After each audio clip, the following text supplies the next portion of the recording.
สบายดีเด้อพ่อแม่พี่น้องเบิดสุขสุขคนเนาะวันนี้กับพวกพ่อกับส่องเซาโฮมอีกแล้วหลังจากที่แบบบ่ได้ลงคลิปไลฟ์มื้อเนาะพี่น้องเนาะเนื่องจากว่าฝนกระตกลิ้นแล้วก็เซาโฮมกับบ่ได้เมื่อบ้านนะประมาณ4-5 มื้อแล้วเนาะพี่น้องคือตอนนี้เนี่ยก็ได้ยินเสียงคนอยู่บ่พี่น้องก็คือตกลิ้นตั้งแต่เมื่อคืนนี่จนเท่าปานนี้ก็ยังบ่เซาอยู่เนาะมื้อเช้านี่เซาโฮมก็ลุกมาแล้วก็ลงมาตลาดอะแข่งคนลงมาดีแต่มีคันห่มเนาะกับเปียกหน่อยนึงก็ดีแต่ที่แบบว่าเพื่อนป้าเพิ่นอยู่แบบบ่ไกลจากตลาดปันไดก็เลยลงมาหอดไว้ก็เลยบ่เปียกปันไดเปียกแต่ขาสุกเนาะพี่น้องเนาะนั่นแหละหลังจากเปิดห้านแล้วก็สิมากินข้าวพี่น้องเอ้ย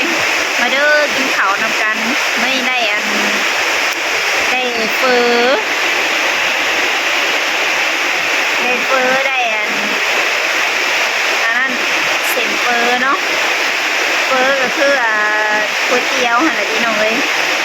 จะสิกินยังบรรยากาศฝนตกหนาวๆแบบนี้ก็สดน้ำมันฮอดเนาะมันจะสิได้มีแห้งโอ้ยหนาวพี่น้องหนาวจังหน่อยก็สิได้นอนแล้วนี่จังหน่อยก็สิได้ปูเปนอนแหละเนาะ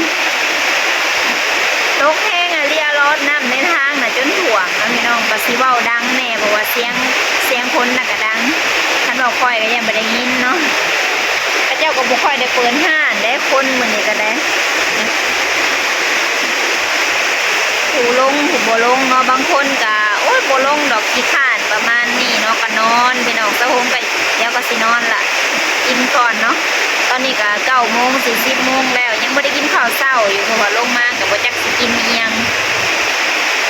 มันบ่ขึ้นแบบขึ้นบ่ออกเนาะ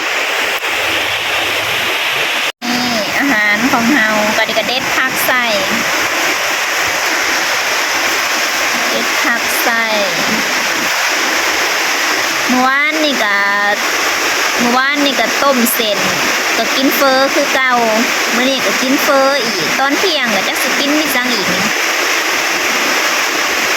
หาให้เช้าก็บ่เช้าผลก็ได้แต่แม่นเพิ่นอยากตก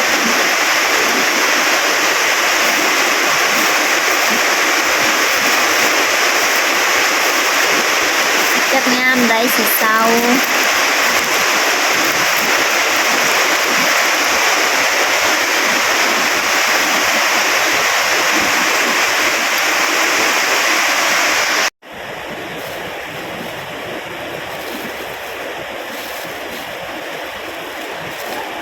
เจ้าก็สีแถมผักแล้วก็แถมเครื่องปรุงมาให้เนาะนี่เป็นน้ำตาลน้ำพี่น้องก็โซโฮงก็สิปรุงแล้วก็กินเลยเนาะ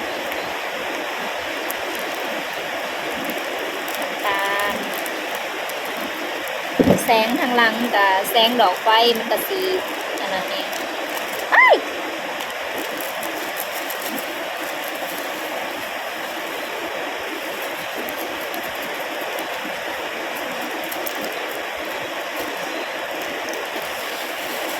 ใส่ลายประวานถามหาเนาะ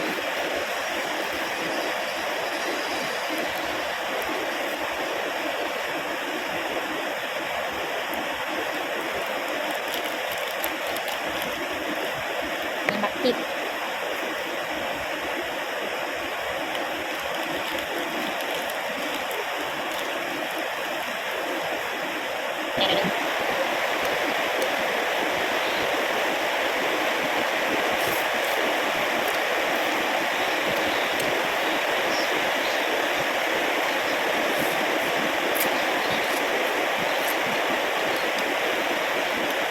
มาเลิกกินน้ำกัน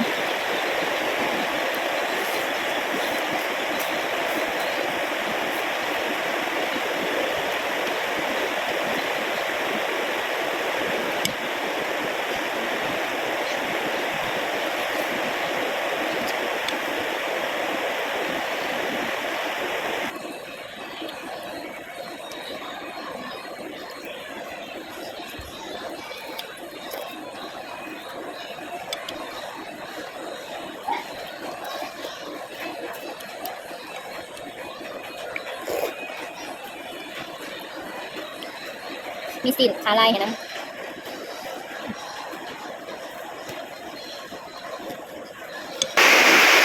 ฝนตกอีกแล้ว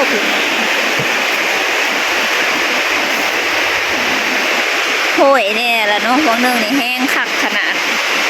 เดี๋ยวสิไปรีวิวให้เบิ่งว่าทั้งกระแด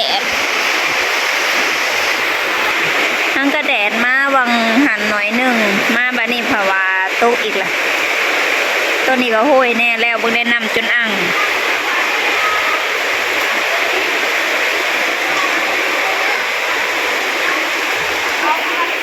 พี่น้องรีวิวพาหล่อเบิ่งแนวกินเลยเนาะลูกค้ากับบ่ค่อยร้ายปานใดอันนี้เครื่องแกงหน่อไม้ถ่วมแล้วเศร้าแล้ว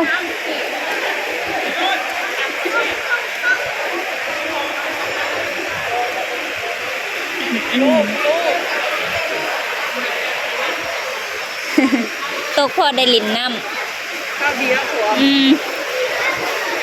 โอ้ปากันกวด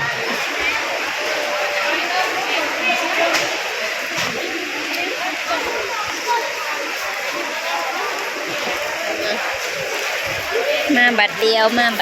ท่านี้ก็เปียกเปิดสาดเข้ามามากล้วยก็เปียกพี่น้องเอ้ย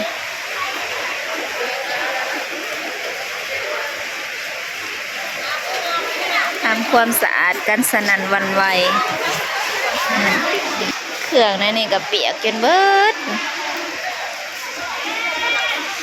เก็บน้ำกับบ่ทัน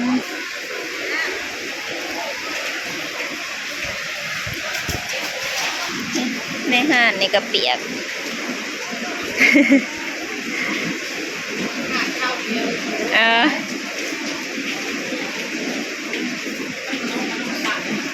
มันมาแห้งอะไรอะรอมันตันหมดจักดินน้ำกุ้งฮะดินได้ไหมเมฟโลดน้ำขี่มาได้น่ะนะมันนั่นแห้งบัดเดียวมาบัดเดียวเจ้าบ่ทันอันดอกไผ่นะมันบ่เคยถึง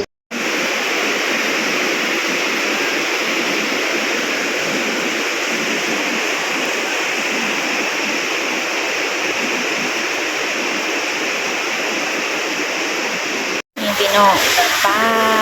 แห้งเนาะโอ้มีอึ่งน้ำเด้อเนี่ยเราสิมารีวิวทางเขาโอ้นี่เด้สะหงเที่ยวซุเมอร์กับทางนี่แหละงามมาเรียรอกำลังว่าแดดมากกำลังดีใจผัดว่าฝนมาอีกแล้ว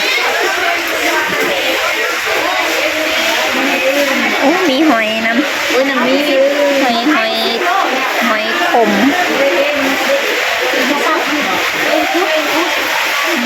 งามมาเลยอุ้ยอึ่งไม่ไข่พระเจ้ากำลังเก็บเมียนฝนตกมาบาดเดียวเนาะมาลืมบึ้มบั่มกันหน่อย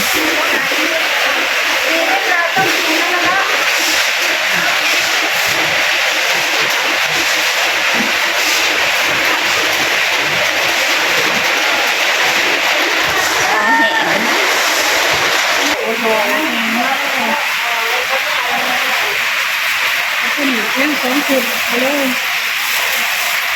ไปเลย เธอได้นำลายนะตัวนี้ซะอาหารเที่ยงอาหารอันสวยหมักพี่น้องหมักใหญ่แท้ใหญ่หวานใหญ่กว่าหอดทงนี่อีกความนะทั้งนี้เราบริถ่วมพี่น้องอนามัยเป็นอย่างดีสู้ๆยังไงวันใดก็ยังได้เมียนอยู่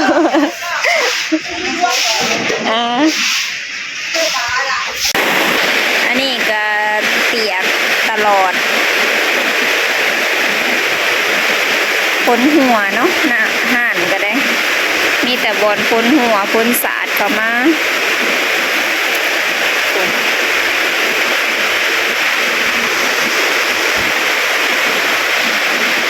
แต่ว่าแดดแล้วทางนั้นเมื่อก่อนนะก็ถ่วมเบิดแถวนี้นะมื้อนี้ก็ถ่วมแต่ว่ากำลังสิมาฮอดได้ห้างก็ฮอดหันคันบ่สั่นแลคันโตเพิงก่อนนี้ก็คือถ่วมฮอดพี่แล้วเนาะสำหรับคลิปนี้ก็ขอจบไปเพียงส่ำนี้เด้อฝากกดไลค์กดแชร์ติดตามส่องสะโฮในเด้อพี่น้องเด้อตอนนี้น้ำก็แห้งแล้วไหลอันนั้นใครแน่แล้วเนาะเมื่อยน้ำฝนตกนี่ก็พอแห้งตกดี